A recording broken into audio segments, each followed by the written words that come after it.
In the same manner, he also took the cup after supper, saying, "This cup is the new covenant in my blood.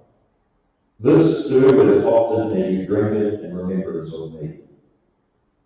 For as often as you eat this bread and drink this cup, you proclaim the Lord's death till he comes."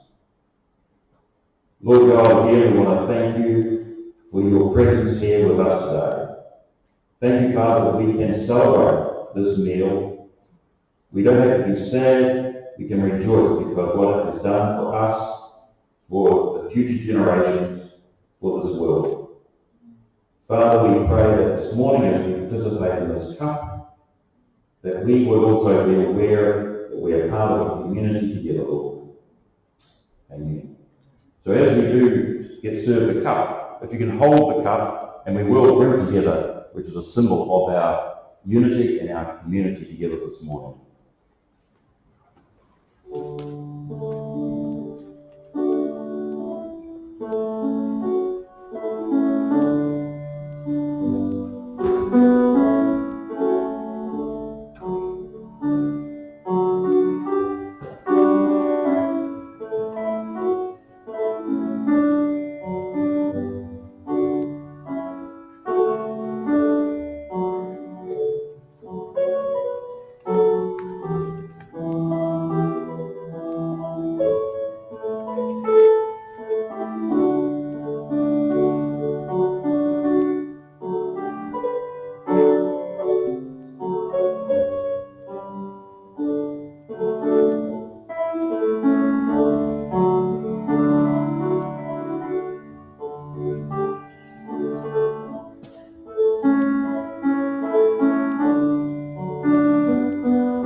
Because there is one bread, we who are many are one body, we all partake of the one bread.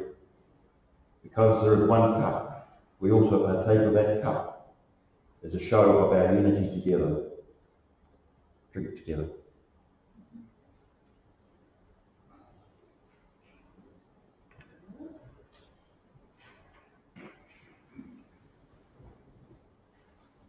We're now going to have the music group come up and then we'll have our last hymn.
Invite you to stand and we will finish our service with the benediction.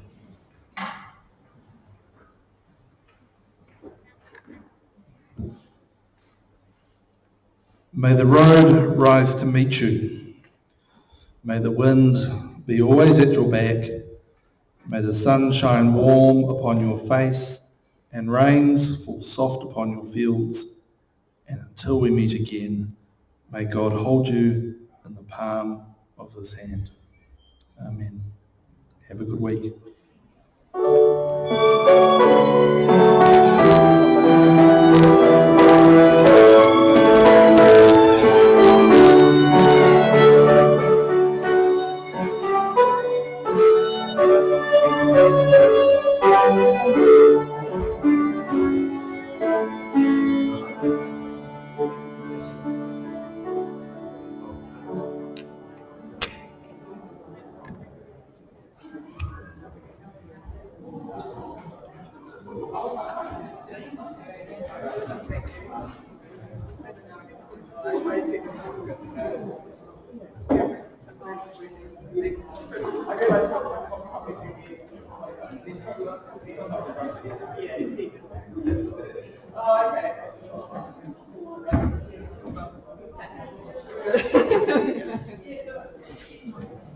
One day I want to talk to you about the next chapter.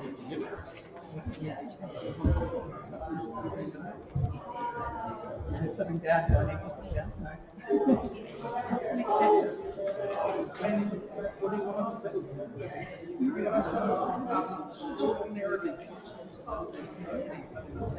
Yeah, but I don't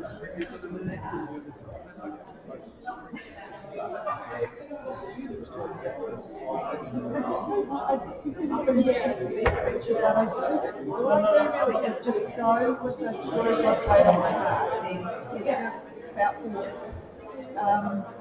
And it's usually something I've done in a devotion or just something on my mind or something that's happening,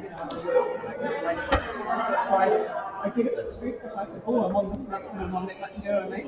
Whereas if you just give me some dates, I'm like, oh yeah, no, but then this chapter did that.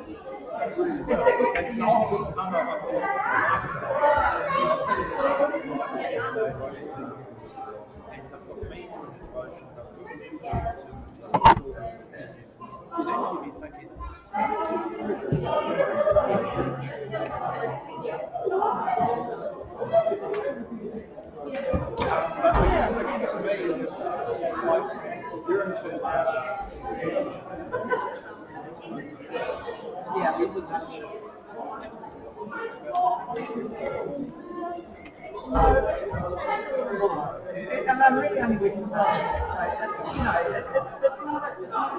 it's not a time to get through it. I just had some lines things on the board, you know, and then I need to print things too. And that's why we ran out because I kind of didn't have it there, so it's not there. What I want to say is